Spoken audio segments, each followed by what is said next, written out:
imposible que es muy difícil encontrar a un cubano que no tenga un poquitico de ritmo.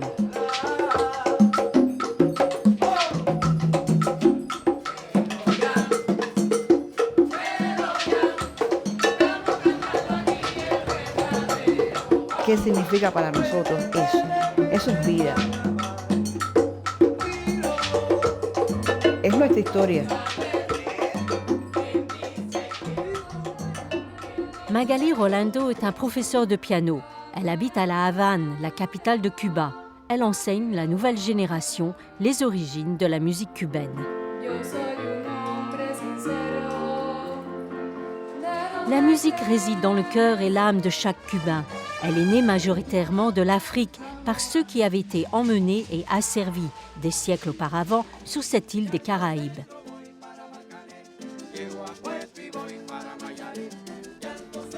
Les ancêtres de Magali sont originaires de l'Afrique australe, qui la lie au rythme africain. Outre enseigner, Magali joue dans un groupe musical dirigé par Ramon Garcia, âgé de 45 ans, qui compose sa propre musique. Tenemos nosotros así guardado aquí África. En mi cabeza no pasa ninguna canción sin que yo no sienta un cumpa o un cumpa,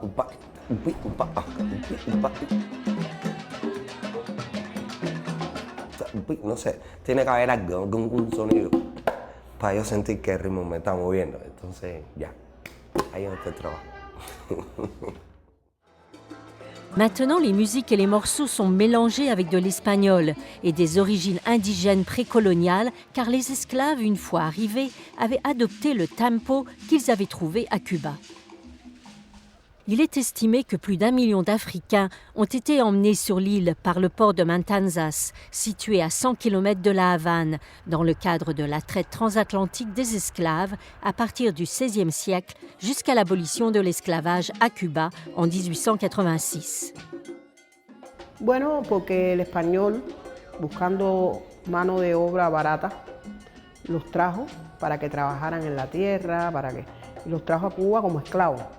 Y se trajeron los esclavos para las plantaciones de caña, pero también para las plantaciones de café. Lo más malo que hicieron fue separar familias. O sea, padres, madres, hijos. Separaron familias, separaron cultura. En 2007, l'Organisation des Nations Unies ont désigné le 25 mars comme journée internationale de commémoration des victimes de l'esclavage et de la traite transatlantique des esclaves. Elle a également créé un programme d'action éducative consacré à la mémoire de l'esclavage, qui travaille avec les éducateurs et la société civile pour enseigner aux générations futures les causes, les conséquences et les enseignements de cette tragédie humaine et les dangers du racisme et des préjugés. Aujourd'hui, les personnes d'ascendance africaine chérissent l'héritage de la musique et des chansons amenées à Cuba par leurs ancêtres. Et la nouvelle génération est en train de préserver cette flamme vivante. Mais celle-ci n'est pas la seule contribution des personnes d'ascendance africaine au développement et à la culture cubaine. Afin de reconnaître l'héritage africain, Cuba participe à un projet global nommé La Route de l'esclavage, lancé par l'UNESCO en 1994. La decisión de Cuba de destinar el castillo de San Severino a la creación de este museo dedicado a la ruta del esclavo. En la construcción de ese castillo estuvieron las manos esclavas, entonces se decide destinarlo a la creación de este museo. Sur les quais de Matanzas, les esclaves sculptaient sur des dalles de pierre des symboles illustrant leur religion et leurs origines culturelles. Porque pensemos que eran personas que traían consigo, en algunos casos, un alto nivel cultural y que, bueno, desgraciadamente se vieron confinados a esa condición humana. Maintenant un site du patrimoine culturel, le château de San Severino documente l'histoire de l'esclavage à travers des objets souvenirs et des photos datant du XVIe siècle. Quand l'esclavage fut aboli, les esclaves avaient déjà construit des forts et des bâtiments emblématiques qui existent encore aujourd'hui et qui attirent des milliers de visiteurs sur l'île. Il y a environ 200 millions de personnes d'ascendance africaine qui vivent dans les Amériques. Des millions d'autres vivent dans d'autres parties du monde, en dehors du continent africain. À travers le monde, les Africains et la diaspora africaine continuent de souffrir de désavantages et d'inégalités à cause de l'héritage de l'esclavage et du colonialisme.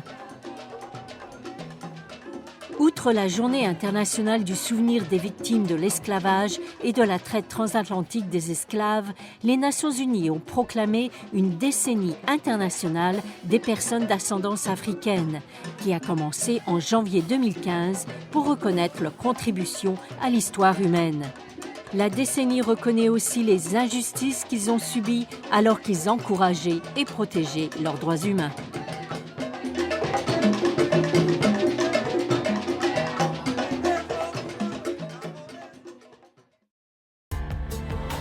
Ce reportage a été réalisé par Mary Ferreira pour les Nations unies.